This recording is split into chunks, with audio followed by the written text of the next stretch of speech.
Halo semuanya, kembali lagi bersama saya Michael. Di video kali ini kita akan coba update market crypto setelah crash gitu, setelah kita mengalami penurunan yang cukup drastis juga. Nah, kita lihat nih, kira-kira apakah sekarang adalah waktu yang tepat juga untuk kita beli, ataukah market crypto masih ada potensi kita mengalami penurunan lanjutan ya. Kita coba analisa aja. Mungkin kita langsung masuk aja ke dalam videonya. Kalau teman-teman suka video ini, jangan lupa untuk share videonya, like dan juga subscribe ya, bantu channel ini. Thank you semua untuk supportnya. Nah, kita coba update dulu deh untuk market crypto ya. Kita lihat ini penurunan sekitar 0,56%. Yang perlu kita perhatikan ini juga lihat dari sini nih, the global crypto market cap. Kita lihat untuk crypto ya, ini sudah turun dari angka 2 triliun dolar gitu ya, 1,99 triliun. Nah, kalau kita perhatikan untuk Bitcoin di level 41.900 sedikit naik, tapi hanya sedikit. Kalau kita dalam 24 jam terakhir malah dia mengalami penurunan. Solana, Cardano masih ada beberapa yang naik, tapi rata-rata memang mengalami penurunan ya. Nah, coba kita lihat dalam 24 jam terakhir. Nah, ini masih banyak sih sebenarnya ya kripto-kripto yang kalau saya perhatikan masih bisa melawan arus, walaupun bisa dibilang market crypto-nya lagi konsolidasi atau lagi sedikit mengalami downtrend ya.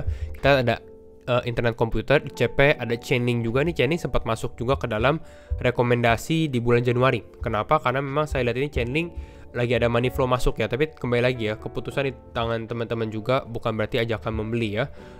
Dash, ada Zcash dan lain-lainnya. Jadi sebenarnya masih ada beberapa yang hijau, walaupun mungkin rata-rata turun. Bisa dibilang hampir 90%, 80% kripto ini mengalami penurunan untuk di saat seperti ini ya, karena ya Bitcoinnya koreksi juga ya.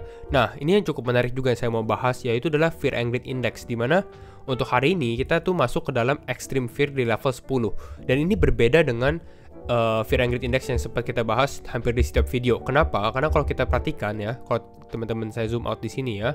Nah, teman-teman bisa perhatikan dalam ini dari kapan? Dalam 1 tahun terakhir nih, dari 9 Januari 2021 sampai 8 Januari 2022, kita punya bottom. Kalau teman-teman lihat dari secara sentimen, bottom kita itu di 10 ya. Kita di sini nih, kita sempat ke level 10 nih di tanggal berapa nih? Di bulan Mei, 24 Mei. Ada bottom lagi di 22 Juni di Crypto Fear and Greed Index-nya di level 10. 20 Juli sebelum kita mengalami reversal nih, sebelum Bitcoin naik juga. Ini juga kita mengalami Fear and Greed Index di level 10. Dan sekarang kita mengalami Fear and Greed Index di level 10. Apakah ini bottom secara sentimen? Bisa jadi ya. Untuk sekarang sih kita belum pernah melihat Extreme Fear ini di bawah level atau angka satuan lah, istilah 9, 8 dan lain-lain. Jadi ini bisa menjadi indikator yang cukup bagus juga sih, indikator tambahan yang cukup simple ya. Nah, kita sebelum masuk ke dalam Bitcoinnya dan lain-lain dengan situasi market crypto sekarang, saya mau bahas juga nih tentang altcoins, dimana memang yang tadi sempat kita bilang bahwa altcoins ini banyak yang masih cukup mengalami kenaikan juga. Salah satunya sebenarnya Phantom ya. Di sini kita bisa bahas juga trennya, di mana ada switching trend ya. Phantom transaction surge ahead of Avalanche as DeFi prospect heat up. Jadi ini bisa dibilang story-nya gitu ya, story dalam suatu kriptonya ini. Dulu kan kita lihat Avalanche itu atau AVAX itu naiknya cukup drastis gitu, bisa naik puluhan persen di saat Bitcoin ngedown atau lagi mengalami penurunan. Nah, sekarang ini mungkin lagi ada switching yang sempat kita sudah bahas, itu masuk ke dalam Phantom money flow-nya. Makanya saya juga rekomendasikan Phantom. Kenapa? Karena memang Phantom ini salah satu yang menariknya adalah DeFi ekosistem media atau decentralized finance, di mana teman-teman bisa yield farming, bisa staking dan lain-lain dengan potensi return yang cukup besar. Sekitar berapa? Sekitar 50-60% juga ya secara annual percentage return-nya. Ini kita bisa lihat dari switching-switchingnya dan lain-lain, ini dari on-chain datanya juga. Ini salah satunya ya, transaction on Phantom. Ya, ini adalah perbandingan antara Ethereum yang warna biru, Phantom yang warna hijau, dan Avalanche yang warna merah muda, itu yang warna pink ya. Kita bisa perhatikan nih kalau kita zoom sedikit, di mana di Januari 2022 kita lihat nih yang hijau naiknya cukup drastis, ya, ada kenaikan. Sedangkan Avalanche ini malah sedikit mengalami penurunan. Ethereum naik tapi hanya sedikit doang. Jadi kita bisa bilang di sini mungkin ada switching antara Avalanche ke Phantom.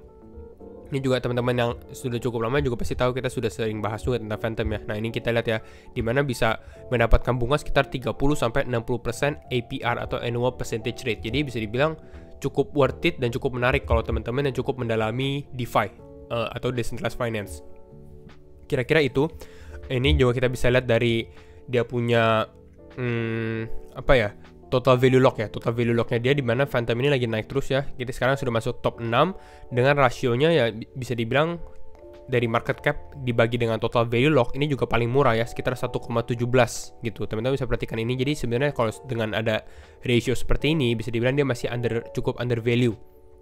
Nah, dan protokolnya juga banyak dan lain-lain. Ini kita juga bisa perhatikan nih total value locknya ya di USD, dimana kita lihat di sini ada kenaikan cukup drastis nih. Teman-teman bisa perhatikan ini di tanggal berapa nih? Ini mungkin di tanggal 21 September ya, 21 September ini kenaikannya cukup drastis. Bahkan sempat peak atau topnya itu di sekitar tanggal Januari 5 gitu ya. Apakah sekarang masih bisa naik lagi? Mungkin masih ada possibility sebenarnya ya untuk total value locknya naik. Biasanya kalau total value locknya naik berarti banyak orang yang tertarik terhadap ekosistem tersebut. Ekosistemnya sebenarnya banyak yang kita sering bahas. Ekosistemnya ini ada Ethereum, Luna, Binance, Avalanche. Nah di sini biasanya saya cukup analisa kira-kira layer satu mana sih yang lagi naik gitu ya. Nah kita lihat sekarang mungkin Phantom lagi naik dan kita lihat potensinya itu bagaimana. Kita lihat nih dalam 7 hari dia naik 15% di saat rata-rata mengalami penurunan. Harmony One juga lihat naik 42% gitu. Dari sini kita bisa lihat oh apa mungkin sentimennya berganti gitu ya. Makanya ini kita ada rekomendasikan juga Harmony One dan Phantom juga ke dalam rekomendasi Januari. Cukup strong walaupun sudah sedikit naik. Nah, sekarang kita bahas aja Bitcoin-nya ya. Nah, kalau untuk Bitcoin, kalau secara teknikal mungkin sudah kita bahas, memang Bitcoin ini bisa dibilang memperlihatkan sign of weakness, dimana nggak terlalu kuat gitu ya, ada mengalami pelemahan. Tapi yang saya lihat juga ini dari on-chain datanya, jadi ini data dari secara supply dan secara behavior dari para holder gitu ya, kira-kira itu bagaimana. Dan ini ada tweet bagus dari si Binky Pondaronsa. Dia bilang apa? Dia bilang ini adalah tweet antara gap antara smart money dan dumb money. Smart money itu artinya orang-orang yang bisa dibilang hold Bitcoin untuk long term gitu ya, mungkin financial institusi ataupun yang lain-lainnya. Kalau di sini dumb money-nya juga, dumb money ini lebih kalah retail yang pegang Bitcoin di bawah 6 bulan, time frame-nya 6 bulan doang. Jadi ya bisa dibilang short term holder lah gitu ya. Nah, bisa kita perhatikan di sini, biasanya kalau misalnya terjadi gap besar seperti ini antara di mana dumb money-nya ini mengalami penurunan, berarti ini dumb money-nya sell. Biasanya dumb money selling atau dumb money itu menjual Bitcoin di saat market kriptonya turun ya. Nah, dan perhatikan apa yang dilakukan oleh smart money. Yang dilakukan smart money di saat Bitcoin-nya turun, dia melakukan akumulasi. Makanya ini smart money-nya naik terus gitu. Nah, ini juga kita perhatikan sekarang di mana Bitcoin mengalami konsolidasi di sini, tapi smart money-nya ini selalu mengalami kenaikan. Nah, sedangkan dumb money-nya, retail yang pegang short term, mungkin ini malah menjual di saat market crypto lagi turun. Itu perbedaannya. Dan biasanya kalau misalnya dari berdasarkan history atau berdasarkan sejarah juga, ini gapnya ini paling besar. Kita lihat awalnya ini 7,7 juta dolar gitu ya. Ini 8,6 dolar, ini 9,6 dolar. Dan di sini dia sudah bilang ini adalah typical bottom signal, di mana mungkin ada reversal, di mana mungkin smart money-nya akan mulai menjual di saat dumb money-nya mulai membeli. Karena kita lihat di sini dumb money biasanya akan mulai membeli di saat Bitcoin-nya itu mulai naik. Di saat naik baru beli gitu ya. Kalau diturun malah jual. Kan sedikit terbalik. Nah, kira-kira itu. Jadi kita lihat lagi di sini update-nya apa? Whales gobbling, artinya whales ini memang melakukan akumulasi. Largest gap in history, di mana tadi kita sudah bahas gapnya besar. Bottom signal, yes, ada possible bottom signal. And this time Bitcoin cycle is different. Memang kita lihat di sini cycle-nya mungkin sekarang malah dibilang short term cycle, di mana 3 bulan kita bisa naik, 3 bulan kita turun, 3 bulan kita naik, dan lain-lainnya. Tapi kembali lagi sih, sebenarnya ke depannya nggak terlalu banyak orang yang juga tahu gitu ya. Kita hanya bisa menganalisa kira-kira itu bagaimana. Dan di sini yang pentingnya nih, institution pushing price down to fill their bags. Jadi mungkin institusi malah menjual atau melakukan untuk Bitcoin-nya harganya tambah turun di saat mereka melakukan akumulasi. Dan ini sempat kita mention juga di video terakhir, 3 alasan crypto market crash, di mana secara VPVR atau salah satu indikator yang bisa dinamakan volume profile visible range gitu ya, di mana di sini ini adalah volume secara harga. Kira-kira volume yang besar itu di harga berapa sih? Jadi dari sini kita bisa lihat nih, oke, kira-kira supportnya itu di berapa. Dan kita bisa perhatikan, kalau misalnya Bitcoin turun ke dalam 40.000, ini untuk yang terakhir kali diupdate ya, ini tuh volume di bawah ini cukup besar. Artinya apa? Artinya ini bisa menjadi potensi support yang kuat untuk menahan Bitcoin. Ini demand-nya berarti cukup besar kalau misalnya Bitcoin sampai turun ke dalam 40.000 gitu. Jadi ini yang harus kita perhatikan juga ya.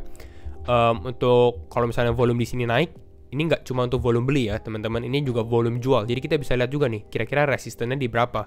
Itu dua-duanya, makanya ini ada yang warna ada muda, ada yang tua, tapi kita nggak akan terlalu mendetail. Nah, sekarang kita bahas juga nih untuk di analisa teknikalnya. Ini juga sempat ada yang mention juga nih, Bitcoin bull last hope versus bear bias. Jadi antara apakah bull bisa melanjutkan kenaikan atau malah bear yang menang gitu. Karena untuk sekarang memang justru yang bear atau yang melihat bahwa wah ini Bitcoin bakal turun memang sedikit mengalami kekuatan, karena memang kenapa harga Bitcoinnya turun. Dan kalau untuk sekarang bisa kita lihat juga di sini, di mana memang harga Bitcoin ini mengalami penurunan, tapi kita belum breakdown sih, belum breakdown dari yang kita sudah bilang ini supportnya. Kita menemukan base sebelumnya, lower yang kita sebelumnya di 40 ribuan, dan kita masih belum sentuh angka 30 ribu. 39 ribu itu kita belum sentuh, jadi masih bisa dibilang kita masih make a high gitu ya. Mungkin ini saya coba analisa aja langsung di teknikalnya ya. Nah, kira-kira seperti ini. Ini sempat kita mention juga di mana awalnya bottomnya itu di sekitar 39.600, tapi kita masih belum turun ya dari 39.600. Jadi ini masih a good sign, positive sign, walaupun kalau secara harga ya tadi kita bilang ini Bitcoin menunjukkan sign of weakness ya, kita mengalami downtrend, belum ada kenaikan sama sekali. Kalau untuk secara short term, kalau misalnya teman-teman perhatikan secara 4 jam ya, memang ini kita bisa perhatikan ini Bitcoin bisa dibilang mengalami pembentukan bearish pennant, turun, konsolidasi terus turun lagi. Kalau misalnya teman-teman cari namanya bearish pennant, ini ya ada flagpole-nya, ada bisa membuat base atau segitiga, terus baru breakoutnya ke bawah gitu ya. Kebalikannya juga untuk bullish pennant. Kalau bullish pennant itu seperti ini, naik, konsolidasi, terus naik lagi. Nah, ini kita juga hampirnya sama. Dan kalau memang sesuai dengan target bearish pennant-nya, ya, kalau teman-teman cek dari sini, ini kita sebenarnya sudah hit targetnya sih ya. Jadi ya, hopefully ini udah menjadi bisa dibilang ada potensi kita mengalami bottom di sini. Kalau berdasarkan target dari bearish pennant sendiri. Ataupun kalau misalnya kita lihat dari time frame 1 jam mungkin ya seperti ini. Ini kita masih bisa lihat bahwa bisa aja sih kita ada retestment ke bawah lagi sih sebenarnya, sedikit aja. Karena ada potensi mungkin kita bisa reversal setelah mungkin kita membuat double bottom. Misalnya seperti ini, terus kita turun sekali lagi, baru kita bisa reversal.